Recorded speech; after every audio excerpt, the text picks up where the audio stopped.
Miarabantsika rehetra sady manonona ny fahasoavan'ny tompo Jesosy amintsika tsirairay avy. Mamerina manonona ny teny fiarabana ny firarian-tso ho antsika rehetra zany amin'izao semaine sy vaninandro ny pentekosta izao,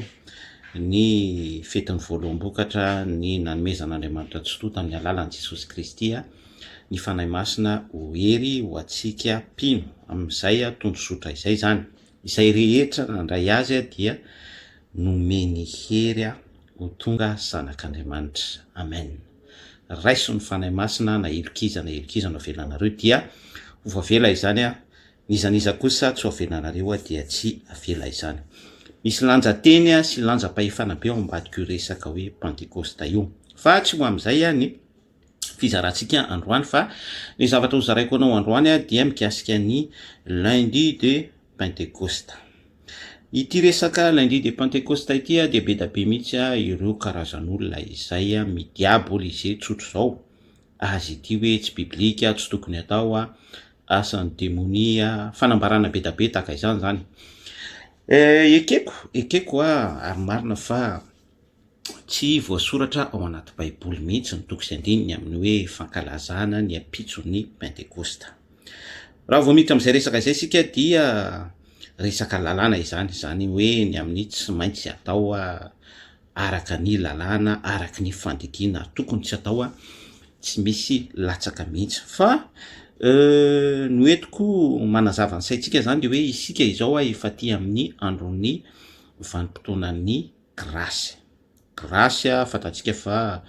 ilay famonjena amin'ny entin'i Jesosy Kristy teo amin'ny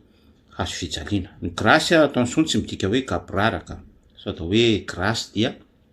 fahasoavana zany,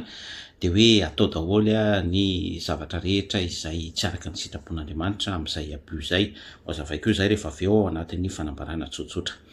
Lundi de Pentekosta hoy aty hoe be da be no midiabolisy azy, be da be no miteny fa tsy biblika satria tsy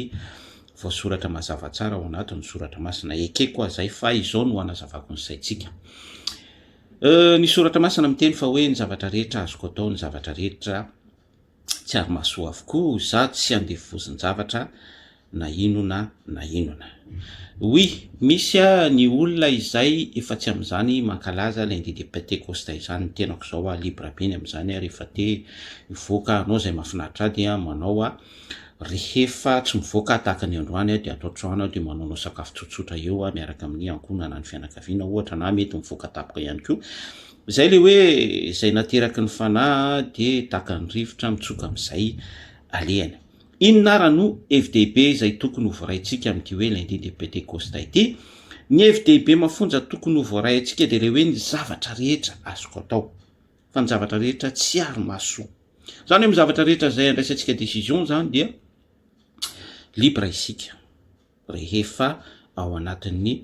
souffle de grâce. Fa attention, tokony misy fahatsapana zany anatsika ihany hoe tsy mahasoa izao, na hoe raha manao antia dia tokony teny amintsika ny fanahy masina Pentekosta hoe tsy araka ny sitrapon'Andriamanitra izany. Izay ilay tena important. Ny tiako ambara zany dia hoe raha ohatra misy andian'olona na ankonana na communauté mandeha mivoaka izy manao ny lundi de Pentekosta, amiko tsy tokony hisy olana be izany, fa kosa mazava ny soratra masina tamin'ilay nambarantsika teo hoe ny zavatra rehetra azoko atao, zavatra rehetra tsy ary mahasoa, tsy tokony ho andeha any amin'ny resaka kaporaraka sy ny abus izay zavatra izay, satria raha mandeha amin'izay le izy hoe kaporaraka, abus sy ny zavatra tahaka izany dia izay no midika fa manaraka ny fanaon'izao tontolo izao isika. Zany hoe ny baiboly anefa efa niteny tamintsika hoe aza manao ny fanaony izao tontolo izao, fa tokony toetra foana isika amin'ny sitrapon'Andriamanitra. Donc izany raha misy fiangonana na ankonana mandeha mankalaza ny manao pratika ny lundi de Pentekosta, tsy hitako mihitsy izay olana amin'izany. Miaraka amin'ny rahalahy sy ranambavy ao amin'ny fiangonana izy, ny sœur sy ny frère, ny ankonana manao zay mahafalifaly, misy ny repas de communion, mifampizara zay mahasoa amin'izany, miara milalao, miara mitsikitsiky, fifaliana ao anatin'izay hoe fistana ao anatin'ny communauté mpiara-mivavaka izay, tsy misy olana mihitsy izay. Fa tokony misy ny encadrement ireo olobe ara-panao am'izany fiangonana izany am'izany communauté izany tokony ametraka tsara hoe attention ny amin'ny abus raha noresahantsika teo hoe alcool lafilo fetara be ohatrany hoe tsisy mahasamy hafa azy amin'ilay fetin'izao tontolo zao hitanao any fampandizana fitombenana ny resaka abomination ny resaka manapatra ny anatinaty kritrany zavatra misy zany attention zavatra misy zany rehefa misy fizitana sy fitsehana takariny dia ao zany ny tokony hisy mesure concrète be mihitsy tokony hisy autorité izay isehoany reo olo-panao amin'ny